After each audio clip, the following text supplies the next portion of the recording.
Can click record too. There you go. Yeah. I'm recording.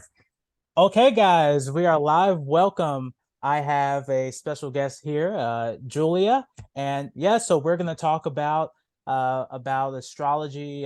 We'll go into a little bit about Julia and her work.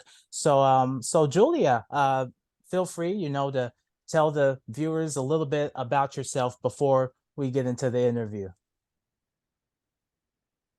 Thank you, Noel. Thank you so much for having me on your show.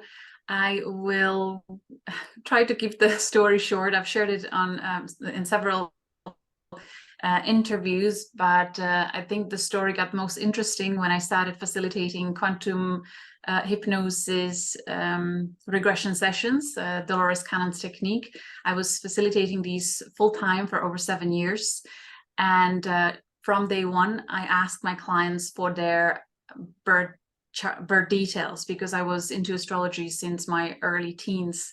So I was very curious after their sessions to look at their natal astrology chart and see if what they shared with me about their life experience and also kind of what they've experienced in their regression through the past lives or ancestral lives or kind of metaphoric stories, whatever perspective the view wants to hold. I was looking for some validation and to also deepen my understanding of astrology. So I've just been on this incredible journey through these deep, profound experiences with so many people, just over 2,000 sessions. And my goodness, it feels to me astrology, or if you look at any astrological chart, to me, I perceive it as a quantum map.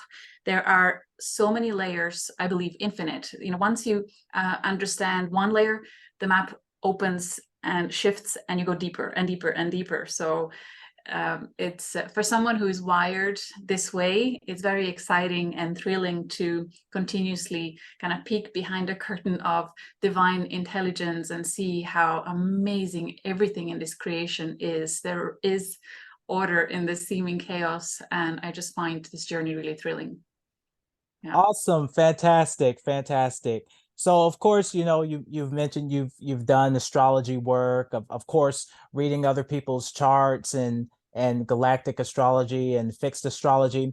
I wanted to ask you, what exactly is your responsibility as an astrologer, and how how does it correlate with the practice of astronomy, or how does it differentiate from astronomy? Because astrology and astronomy, people in the science field, say it's different things, but some people may see a correlation, some people may see a difference. In your experience, what do you do as an astrologer? And feel free to tell the audience if it does have some connections with astronomy or if it's different in any way. Really amazing, complex question. Thanks for that. So with the astronomy, to keep it simple, it's a study of the celestial objects, just from the perspective of their position, their movement, their life cycles. And we do not bring into correlation to that our human experience, whereas with astrology, we bring human experience into the equation in connection to the celestial bodies. So over time, people who were into astronomy, in fact, the ancient astrologers would have always been also astronomers and mathematicians and philosophers often too. So they have kind of combined multiple philosophical and or scientific bodies together in their practice. So it has been always very deeply honored and deeply respected until more perhaps recent times, I believe, through religious oppressions where and perhaps with the ages of the huge science expansion where through certain perspectives, it was more regarded to approve something valid to be only what we can see and touch and disregard everything non-physical. So it was such a downfall of astrology hand in hand with those preferred views for that time being. But I feel that perspective is shifting as we are seeing more and more scientists realizing the importance of the non-physical, acknowledging it as equally valuable, and then starting to merge these two huge fields. So as an astrologer, I believe the responsibility is to help our clients or people we come in contact with to understand their life journey, their life experience, to find clarity, answers to their challenges, to why they're wired certain way, and how they can immediately apply that information in their everyday life experience to help them improve their life experience. So I like to repeat this over and over in my community, to make sure that we focus on the most relevant and appropriate information for our clients, rather than entertaining them with everything we know. You can go down so many rabbit holes. There is such a vast amount of information that we can pull out of a chart, but what does it all matter if you cannot apply that information in a practical everyday sense? So it's almost like the holy grail of the galactic astrology community, the practitioners, to make sure that we focus on the appropriate and relevant information. So it's nice to have the interaction with the client, with the person, and communicate with them, to ask them what is it that they are pondering currently, what is laying heavy on their heart, what do they need help with, and that way they can help us fine-tune the zooming a glass on the information that will help them find those answers and solutions, because we truly are connected to the planets, to the stars, to deep space objects. There really is something to it, and it it's not something that we kind of imagine, or we could say that as human being, that our brains are wired in a way where we are looking for things to make sense. We connect the dots in order to find comfort in something making sense. But if you studying astrology over time, you find validation in certain presumptions or connections you make in cosmos, and in terms of the deep psychological processes. Over time you find so many validations that there is not a cell in your body that is doubting that the system works. There's really something more profound to it. So it's not for everyone, I have to say. You really have to be wired a certain way, and it can be explained astrologically why some people are much more focused in kind of analytical way, seekers, scientific kind of understanding of why we are the way we are. And then there is other portion of individuals who are much more intuitive and creative, and they don't really feel too excited about all that mental space. But what I would like to highlight with this message today is that what I'm seeing as a trend growing within the astrological community is that the good, skilled and mature astrologers use both their left and right brain hemisphere, that they combine the mental, analytical, logical element of it by remembering all the different things that they've learned over lifetimes. Really, astrologers study astrology for lifetimes. And they also engage their heart, their soul, their intuition, and they tap into this invisible field from their clients' energies, from their life, into their ancestors, their DNA. Like, there's so much in the quantum field, and it's really beautiful to see these two marrying and bringing beautiful results for the individuals. So that's why I love astrology. Yeah, that sounds great. When you were talking about the human experience and really and the invisible, when people just go to outer space and then they just see the planet from a different perspective, even I could imagine that would immediately change your perspective on things, because there you see a whole entire planet, but you see it in a whole nother perspective. So it's like it opens a whole another door, like another realm to different to different kinds of possibilities. And now we're living in a time where people are talking about going to Mars, and NASA finished launching their Artemis ship mission back to the moon. So the fact that I think it's subconsciously happening. People really getting into the aspects of space and just expanding their minds, which is what astrology really is all about. It adds a whole nother layer to the planets and the stars and the universes and the cosmos, and it makes you feel something. So I I like that too. I like that a lot.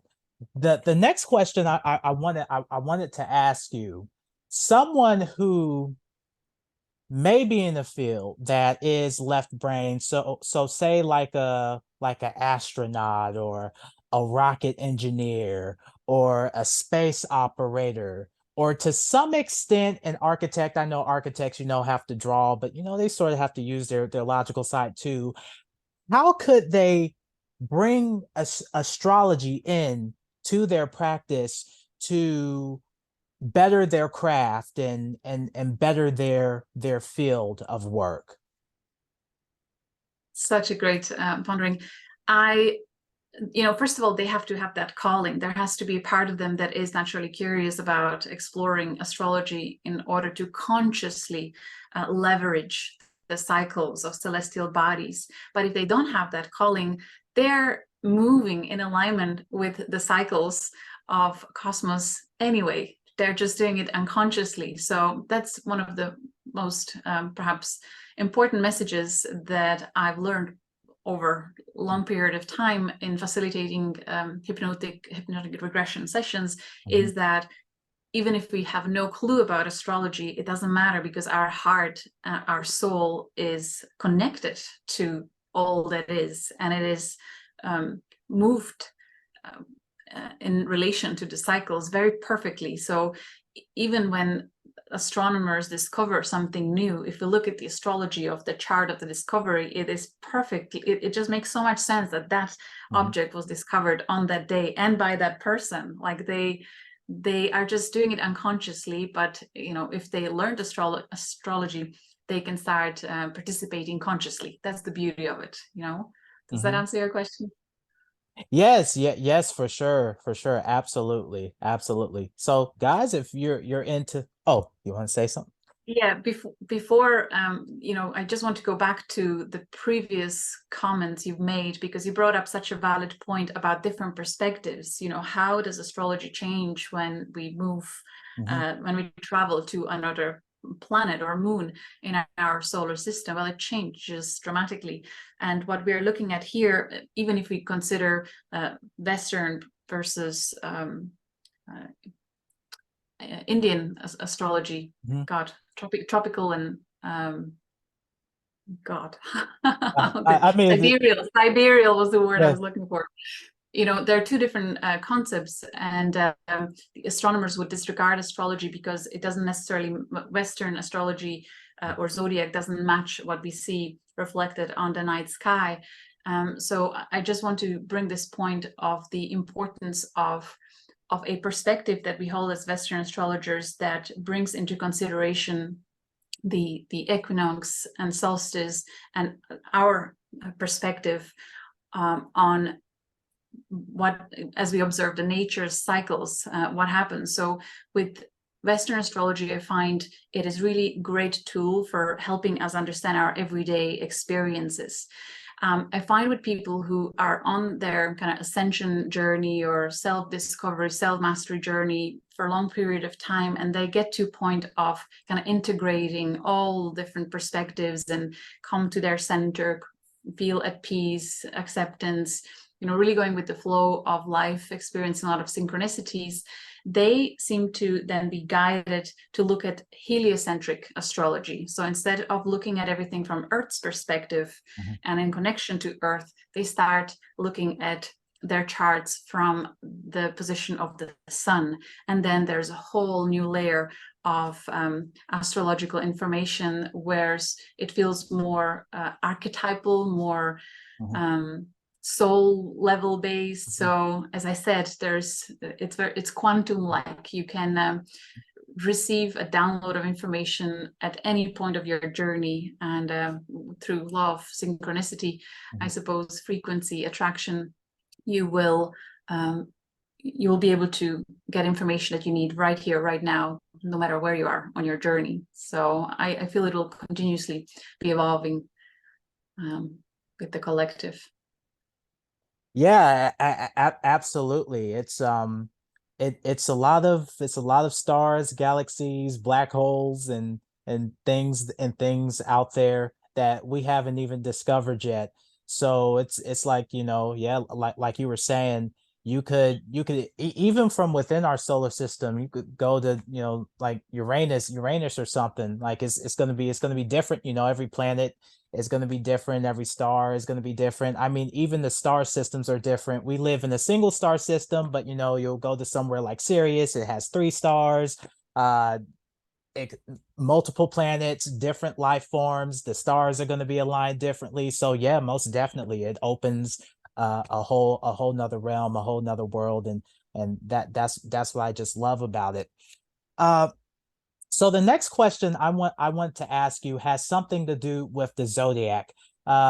Whenever I talk to people and bring up the zodiac, people talk about, the I'm a Scorpio and Aquarius and things of that nature. So they're they're into astrology, but it's sort of like the surface. It's like the beginning, the step into, but they're not really into it yet. So my question here would be, how can someone use their basic understanding of the zodiac to make comparisons to galactic astrology?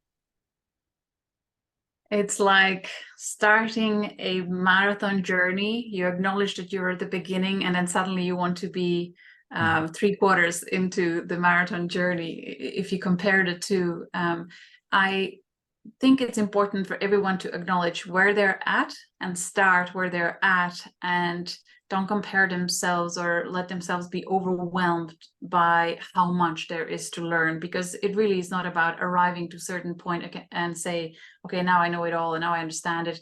It really takes time, and it's about enjoying learning every day. It has to almost become part of your life's passion, if that's the path you choose. But with the kind of mainstream astrology understanding of your zodiac sign, it's just one aspect, one layer of your personality makeup based on the position of the sun when you were born.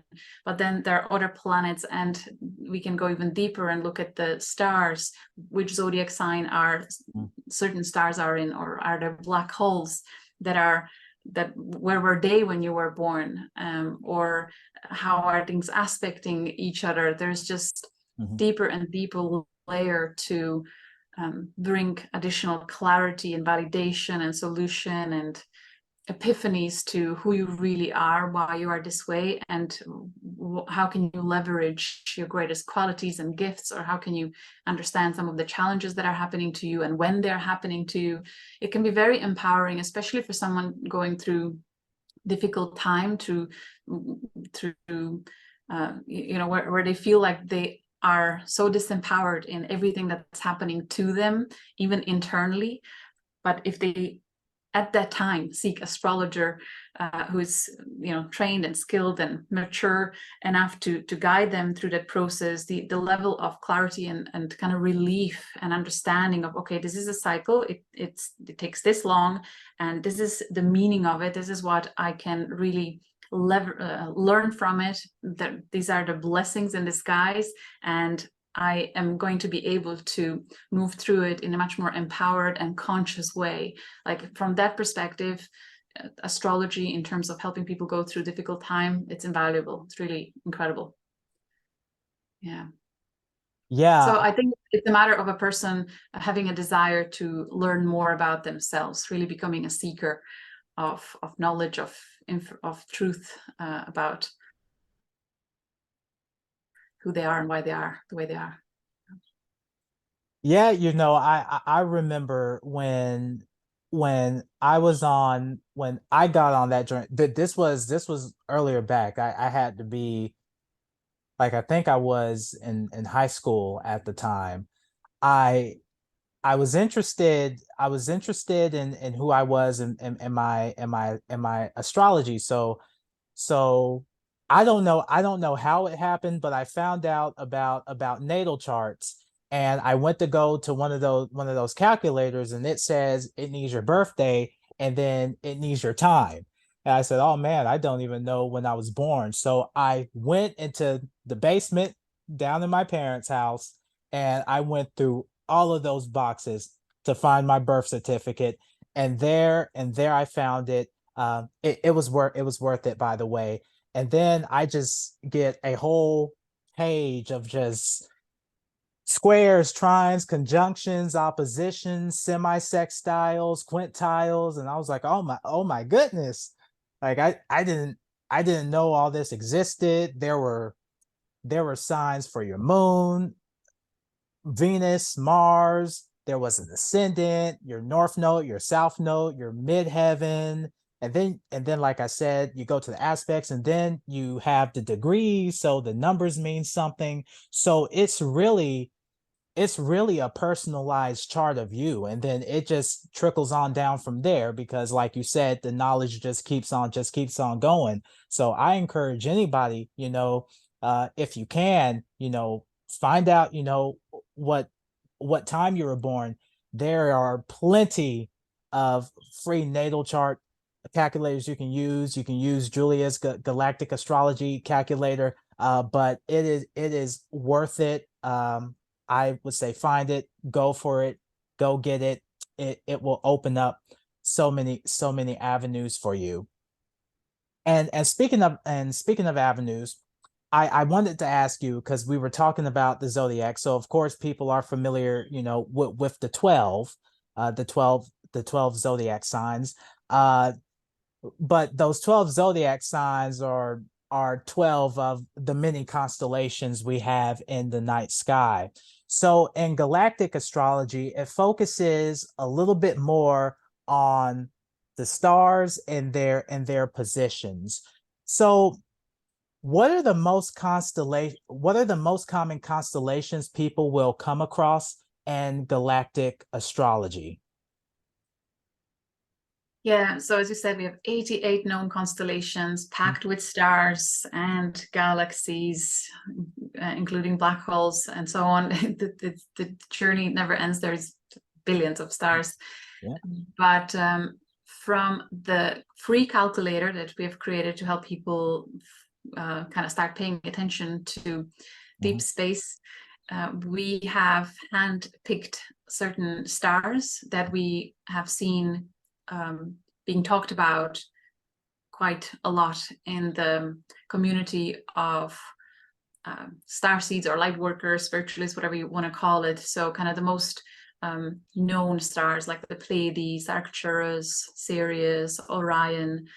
It's a handpicked selection based on my personal preference, based on my point of attraction, based on what I paid attention to during those 7 years. But there's many more, and I keep repeating this to all my students, that this is just like an entry door, but I encourage you to go beyond what you're learning from me or what you're receiving from me. There is so much more.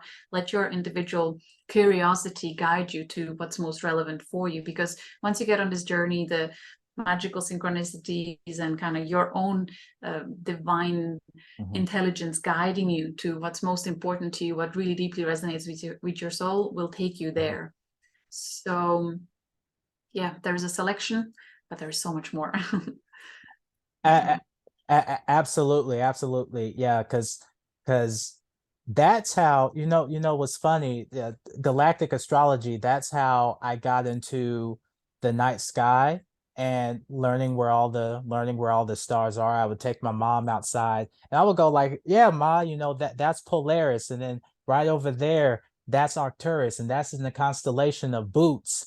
And right over there, in the wintertime, that is Betelgeuse. That's the Orion's belt. And she asked me, baby, how do you know all this? And I'm just like, well, you go through I went through the galactic astrology, I saw the stars, and then that opened a whole nother realm, a whole nother door, and then it just happened. So if you guys are interested in learning about, or if you guys want to know one of the benefits to astrology, that's definitely one of them. You learn about not only the solar system, but once you get into galactic astrology and you start seeing those stars, you know, you're going to start asking questions. Well, what constellations are in them? What galaxies are near them? What's the closest star to that? And it just trickles down from there. So if you're someone who's really interested in the night sky and that really wants to understand the night sky and really know the night sky, definitely galactic astrology would be for you. You mentioned about star seeds and handpicking stars based on your own experience. So, are there any star systems or galaxies that you resonate with? Well, I started with the Pleiades. It's on my ascendant, very tight connection. So what it means is when I was born, Pleiades was rising on the sky. Um, Pleiades would have been strong. And what I've learned through tapping into Pleiadian frequencies and stories was how much they're focused on the bright side of life, the half glass full, and how sometimes it can be detrimental on their journey, and that it is important to acknowledge the dark side too, and find a balanced perspective rather than just one-sided.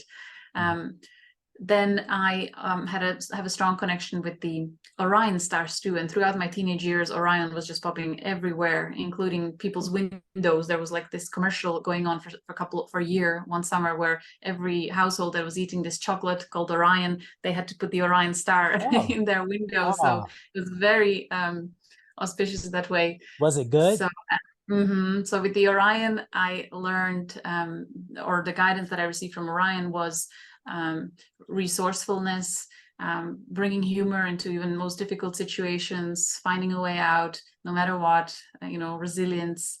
Then, my chart is extremely packed. Every single planet is conjunct to different star systems, and I feel perhaps that's why I'm doing this work. I'm yet to see a busier chart than what I have, and I'm saying it humbly, not to compare myself, but I feel because I have connection to such a wide variety, I was perhaps somehow guided, or I was excited about this type of work, and I feel I'm able to connect to so many different perspectives and resonate with so many different star systems. So then the royal stars will be very prominent in my chart, speaking about Antares, Aldebaran, Regulus, Fomalhaut, Polaris is there, Nihal, Tau Ceti, Arcturus. There's just so many. So, and each of them has different frequency and different deeper meaning or learning that we can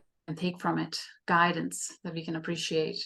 So, Absolutely. I see you have a amethyst in the back. Is that one of the ways you kind of connect with your yeah, just naturally, amethyst was continuously being gifted to me, including that as a birthday gift throughout my life. And then at one point, I realized with my astrology, the most dominant sign for me would be Sagittarius, even though my ascendant is 29 degrees of Taurus, my sun is 0 degrees of Aries, and my moon is mid-Gemini. But overall, my strong dominant frequency is Sagittarius. Sagittarius is always kind of looking for expansion, evolution, wisdom, and amethyst is very amplifying stone for that frequency. So it was nice how it's a nice example of how even if you don't know something, if it's meant for you, it comes to you and it supports you. So yeah. What about you? What are your favorite star systems that Oh you boy. resonate Oh boy. It's so many of them. with? I like the Hyades, a lot. It's not on your list, but the Cassiopeia constellation, it's a really really beautiful. It's It's a coming up. It's coming Yeah, up soon now. Within a week or yeah, two, it will be in the calculator. Yeah. yeah. It's a W. Um, Canes Venatici. It's a constellation. It has about, I think it has about 2 stars, but it's just packed with a whole bunch of galaxies. It looks like nothing is there when you look at it, but if you get like Look deeper. yeah, Mhm. really deep tell, it's a whole bunch of constellations there. Um, I resonate a lot. I just so recently, because ever since you put the Shapley attractor and the Norma cluster on there, um, the Norma cluster is prominent in my chart, so um, I resonate with that a lot. Orion, absolutely. Particularly the three stars in the middle: Alnilium, Mintanka, and Alnitak. uh Aldebaran, I can easily identify it in the night sky every time it's there. That's probably the portion of the night sky I can easily identify is the Orion constellation and the Hyades and Aldebaran, because I can tell because the belt leads directly to that star. So it's very easy to connect to, but I mean, it's so many of them. I love all of them. I Likewise. Yes. I Beautifully can't said. I can't I'm I can't fascinated by really them all. Yeah. yeah I can't really choose. It's so hard for me to choose. Lyra's pretty cool too. Arcturus is pretty cool because you can always tell because it's like Aldebaran. It's a fiery star in the sky. It's easily identifiable. If you observe the night sky, but it's just so many. Like I can't choose one. Beautiful. Yeah, Yeah. It's so great to feel your passion. I love it. absolutely. Another question I wanted to ask you, people may be wondering, well, how do I tell if someone is part of my soul group or soul family? So is there a tip you may have for people who spot a particular starseed group by personality or tendencies?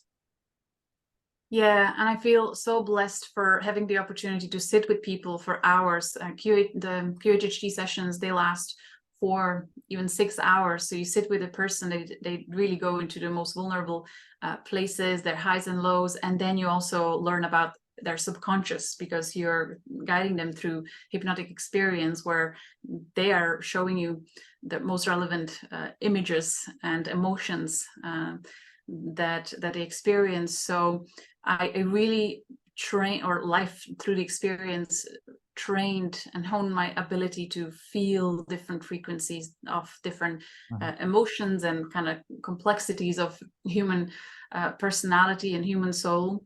And as I started paying attention to the fixed stars in their natal charts, over time you see patterns. Once you gather enough data and you observe it, then you start seeing patterns, and that's the blessing that I had through these experiences. So absolutely, you can sense Pleiadian by the speed of their communication. They are rather fast talkers, and they like to get things across very fast. They get to the point.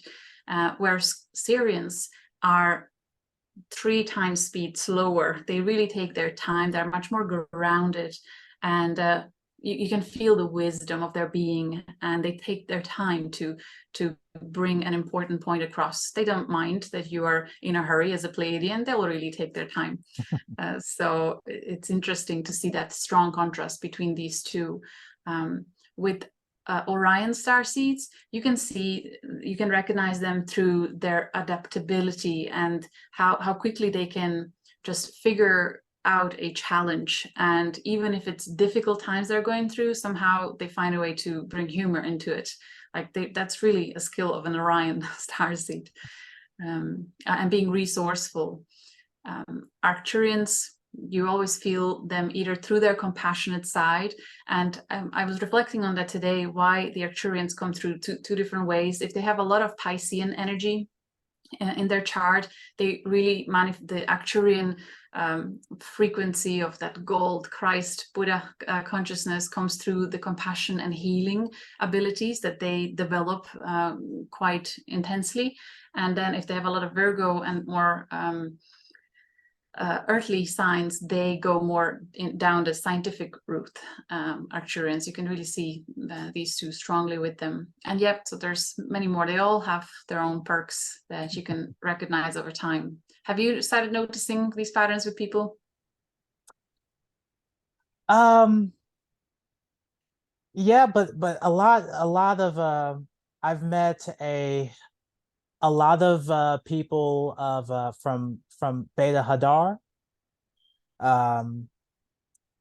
I've gotten Can I a lot. say, so my experience with them Yeah. would be that they seem to always have challenging relationships, and they Yes. love deeply and they get burned deeply. They, you know, Yes. it takes many relationships for them to figure out Yeah. the importance of finding love inside them rather than needing it from outside in, Mhm. and then everything shifts. But Yes. isn't that But so interesting that you see that too with them? yeah, it is. It is. I think my mom, she has a lot of connections to that. I get a lot of people. I get a lot of people from the Lyran star system, um, from Vega. Let's see, quite a few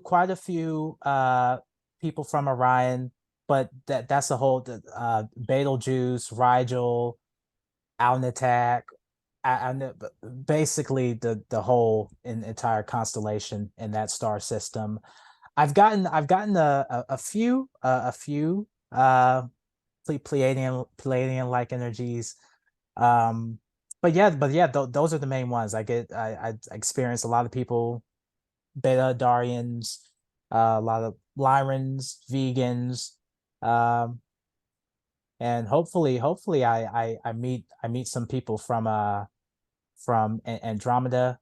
And Oh, hope yeah, Andromeda. Yeah, Andromeda was important for me too. I have yes, strong connection, and that really helped me just expand my yeah, consciousness to multi-galactic, multidimensional. yeah, They really took yeah, it to the next level.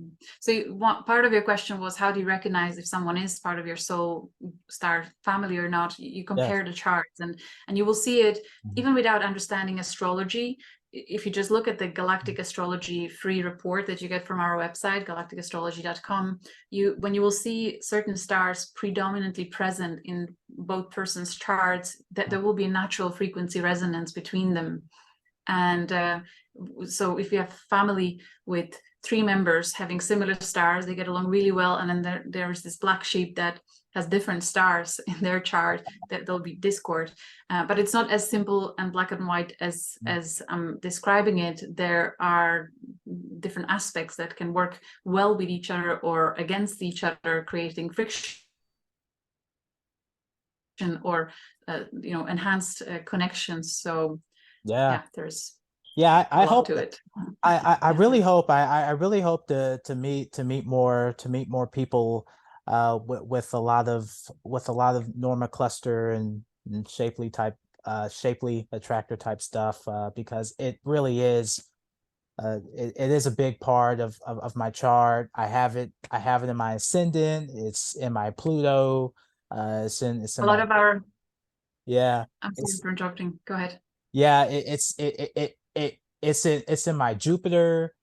Uh it's very prominent in my chart. So, so hopefully, I can get that and people from the Andromeda galaxy as well. That's so good. A Those lot of pairs. our quantum soul guidance Yeah, practitioners in that course, people who have those yeah, black holes and superclusters in their charts prominent, they all seem to be grouping there because their consciousness really is so multidimensionally wired naturally. Yeah. I'm not surprised that when you've mentioned before we started that when you had some psychic readings in the past, that it was really difficult for them to pinpoint your soul origin. When you have these Yes. black holes, they're like portals to other galaxies, other universes. So it's a nice validation in a way, right? That Yeah, yes, it is. Because I was getting sad there for a moment. I was like, everybody else is finding their place, and I still don't know. But I mean, it came. I mean, it just poofed. It just popped up. I was like, oh man, what happened? It's so different now. So yeah, it came. It came when when it was needed most. So awesome, awesome. Your services are really awesome. I just want you to know that. Really good. I wanted to ask you, if someone is deeply connected with an ancient civilization of the earth, so places like ancient Egypt, of course you have Samaria, you have the Mayans, the Incas. um, some people go as far as Atlantis, ancient Lemuria, civilizations like that. How would they able how would they able to be tell from their galactic astrology chart that they may have connections to those particular civilizations? from my experience, generally speaking, and again, there are so many variations to this, but generic rule would be having their outer planets or Saturn connected to certain star systems that we know would have been associated with these cultures. Mhm. So through my own experience and discovery with people who in their regression sessions connected to Inca or Mayan civilization, South America, they would have had very prominent connection to Capella Auriga, Capella star in Auriga constellation. And that came through so many times that it's a really nice, strong validation. Mhm. With people who connected to the inner earth. If the viewers prescribe to that, there was usually connection to the Alpha Centauri and Pleiades, because they kind of share their opposing degrees. So you would see Pleiades and Alpha Centauri usually showing in the same position. The I've met, my strong attraction point is ancient Egypt and star seeds that have a lot of Sirian and Vega, Lyra connections, and then the royal stars. They'll always regress to the ancient Egypt culture connection to the Essenes and Jesus and the Druids.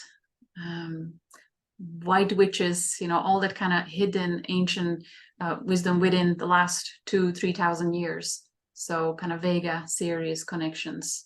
When they're in the chart, there's usually tendency. And it's interesting because even people who don't have an opportunity to be regressed to past lives, whether through dreams, they make connection to these ancient stories, or through books that they were attracted to in their life. That there's just something in them that deeply resonates with certain stories, and then when they see it in their chart, is like, oh my god, perhaps there is some soul connection to all this. Maybe I am one of these even descendants. And even if you look at the bloodlines, people who had an opportunity to have their DNA test and look how far back their ancestors goes, usually South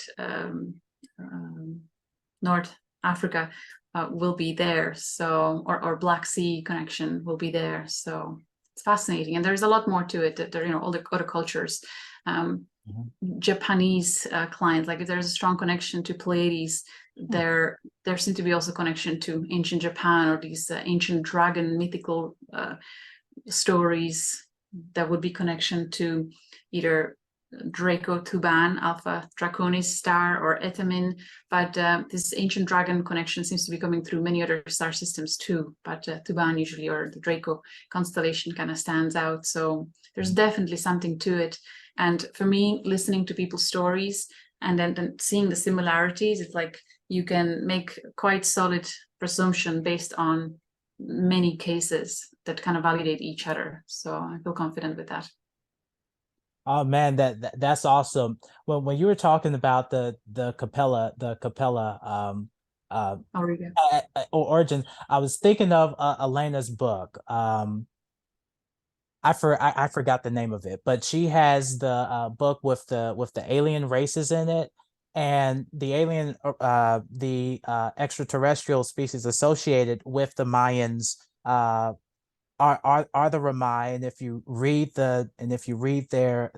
about them in the descriptions, they were the ones that founded the civilization. Now they eventually left, and what the Mayans did and worship of them, the gods they called it, they began to do human sacrifices, and that wasn't, good, Yeah, but that civilization was deeply connected with the Mayans, with the Syrian connections. Of course, you have the Anunnaki, from the parallel dimension over in Syria. You can't see it, but it is a parallel dimension. And then the inner Earth, of course, you have the Telosians and the Selosi. Um, they are from the Alpha Centaurian star system. So uh, all this stuff is connected. So you know, Elena Danan, she's amazing. And if you go and get that, alien, that extraterrestrial book, I'll put it down in the link. But if you go and get it and you go into these different star systems, I think that would really help people definitely make some connections, to, read yeah. the chart The for book is sure. called A Gift from the Stars. That Yes, A Gift from the yes. Stars. I have to say there are some races or some stars that you mentioned with races that are quite negative and scary. And I just want to highlight to people that with our experience, when we see these stars in people who are drawn to galactic astrology, we don't only have regression stories Mhm. that are that negative. There is, I believe, every star system has its past, present, and future, and a whole spectrum of frequency. And it is up to you what you connect to through your heart and through your intention. Even Orion stars, you either tap into the timeline when the wars were happening, or you can tap to the soul records of that star system where there was peace, and or where it was past war and the world was rebuilt, and there is high frequency of unity there. So Mhm. you have that capability through your consciousness, especially when you shift into theta brainwave frequency, when you go into deeper state, when you shut down the monkey mind, then through your focus and intention, especially if you go into your heart and have the intention to connect to the highest frequency of any star system, then you can be sure that you connect to unity and high frequency rather than wars and whatnot. So Mhm. whatever works for you. Absolutely. Another question I wanted to ask you. So, someone who is religious, I know here in the United States, Christianity is a really huge thing, and people really are deeply connected with it and ingrained in it. So, I want to ask the question like this. So, how can someone of a religious background utilize astrology or galactic astrology to reach the divinity that they seek in their faith? Amazing question. I would first acknowledge that Bible or any religious text is sprinkled with astrological omens and signs and language from beginning till the end. You'll find those clues to astrology reference in every ancient religious text. And then, the common comment I hear from strong believers is that astrology is a sin. We should not engage with it because we are not meant to know these. Uh, we are not meant to know God's plan, or kind of we just have to go through the. So I would say first you have to recognize your core belief and make sure that you resolve any conflict between your perspective on astrology and your religious beliefs. Because if you will start this, going down the road of curiosity about astrology, and that inner conflict is still there, where you will start feeling guilty and unsure, that the point of attraction when guilt and confusion is inside your heart is not great. So just maybe park it and trust. If you struggle resolving that conflict, then I suggest you let go of astrology's path and just know that your heart will lead you to your destiny one way or another, because you are connected. You are